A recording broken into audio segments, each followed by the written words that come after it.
Viral ngayon ang post ng isang misis regarding sa padala ng kanyang mister na seaman na 75K monthly pesos ay hindi raw niya mapagkasya at hindi niya ma-budget ang naturang amount.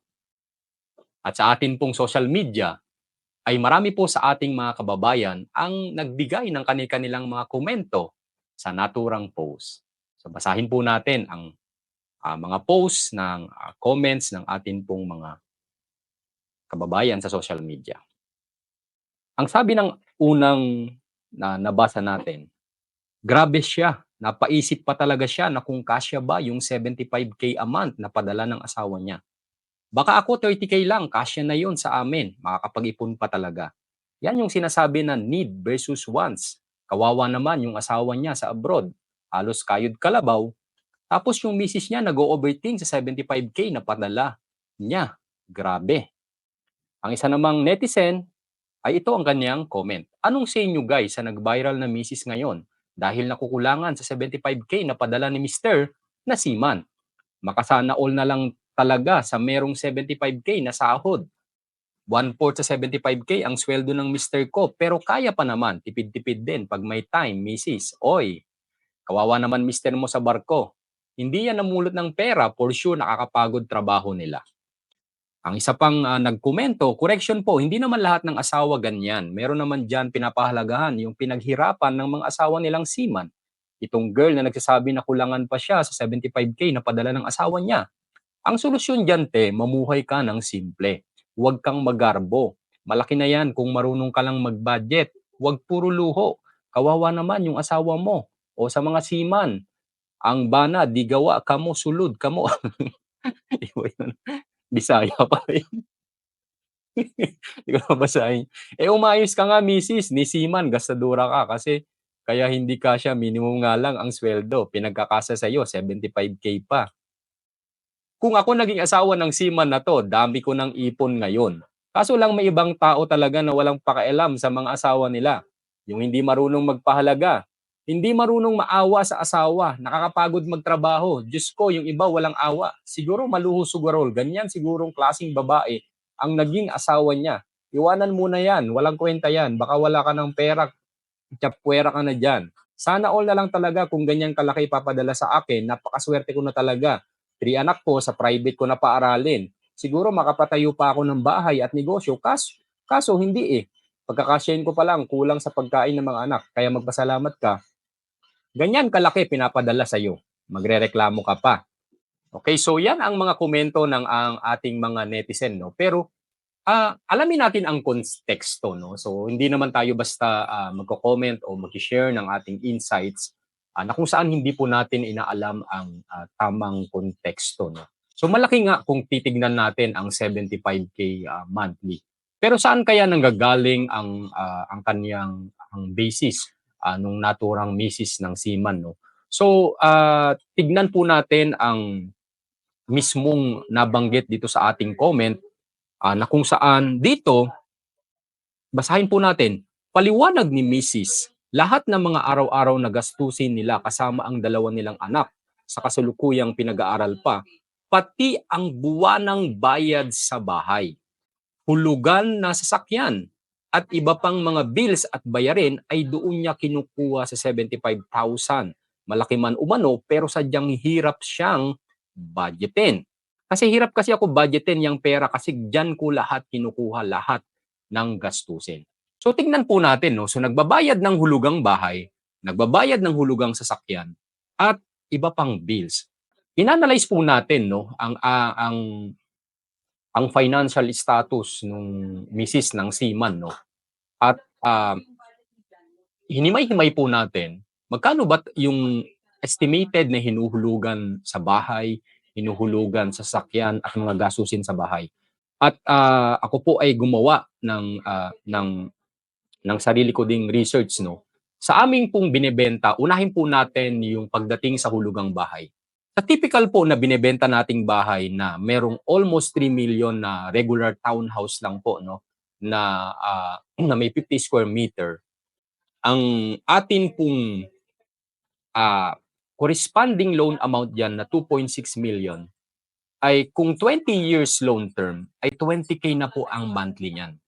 20K monthly sa isa lang po na medium size na bahay na nagkakahalaga ng almost 3 million, no?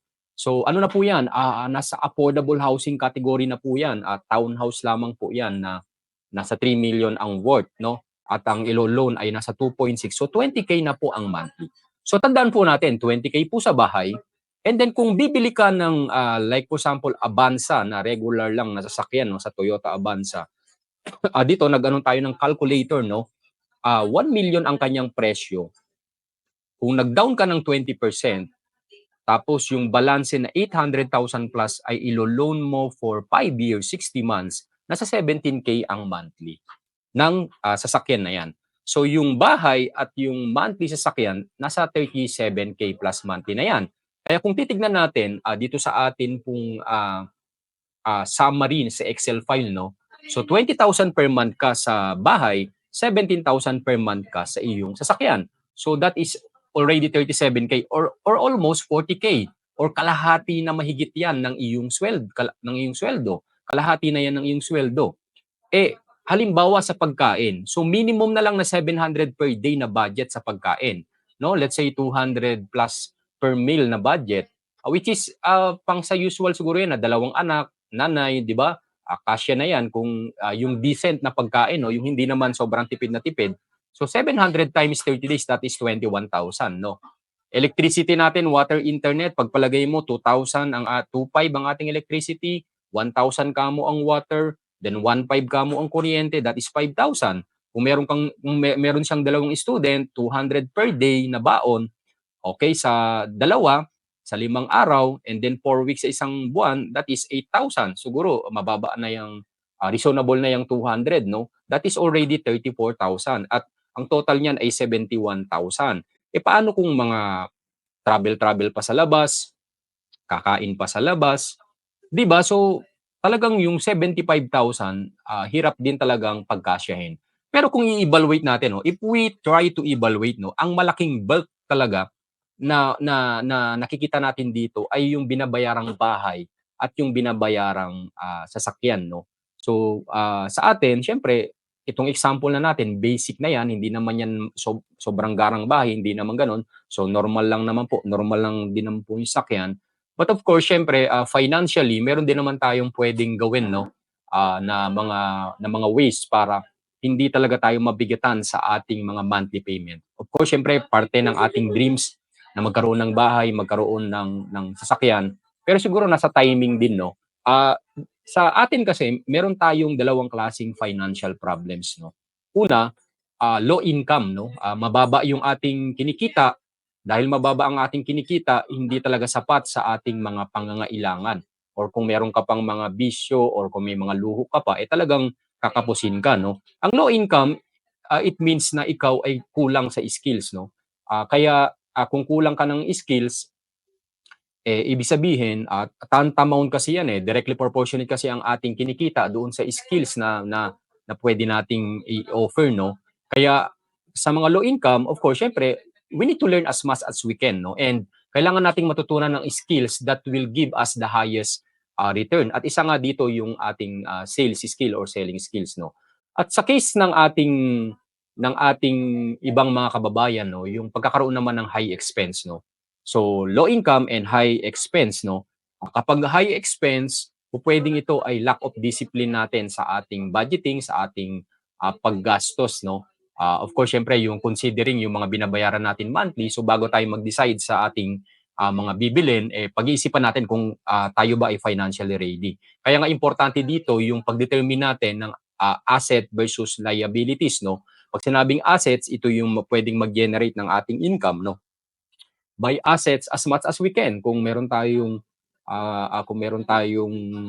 mga nakikita na mag-generate ng income, no, so we save so that we can buy assets and buy only liabilities when we are financially ready, no. Kagaya halimbawa ng sasakyan, of course syempre basic needs natin to kung para mas convenient tayo sa transportation. But of course syempre alam natin na ito ay naglalabas ng pera sa bulsa natin monthly. So sa aking pananaw, no, yung bahay o sasakyan, normal lang naman na parte ng pangarap natin at bibilin natin at some point, of course, syempre hindi talaga siya magdadala ng pera sa atin. So, marami tayong pwedeng option. Pwede nating i-delay muna yung pag-purchase or maybe we purchase based on alternative, no? Kung let's say sa bahay, pwedeng doon muna tayo sa mas low cost budget na bahay. Doon muna tayo temporarily habang tayo ay na pinaghahandaan natin yung mas malaki pa nating dream home, no? O ganun din naman sa sasakyan, pwedeng mga second hand, kagaya ko, halimbawa, nagsimula lang ako sa second hand muna para at least wala akong intindihin na babayarin. So, importante, yan ang pinaka-importante din sa bawat sa atin, no? Palaguin natin ang kalaman, ang ating karunungan, para tayo ay managdagan ng ating skills, no? At ma-increasean ang ating income. And of course, syempre, kailangan maging wise tayo sa ating expenses, no? Tendency kapag tumataas kasi ang income natin at tinataas din kasi natin ang ating lifestyle or expenses, no? So maging wise lang tayo kung ang pinaglalabasan ba nating pera ay para sa assets or para sa liabilities. Meron ka bang alternative options na hindi ka talaga mahihirapan financially? 'Di ba? O pwede mo bang i-delay? So yung mga ganong klase po ng decision. So kayo ano pong thoughts niyo sa atin pong trending stories na 'to? So pwede po kayong mag-comment below para po sa inyo pong feedback. Maraming salamat at God bless.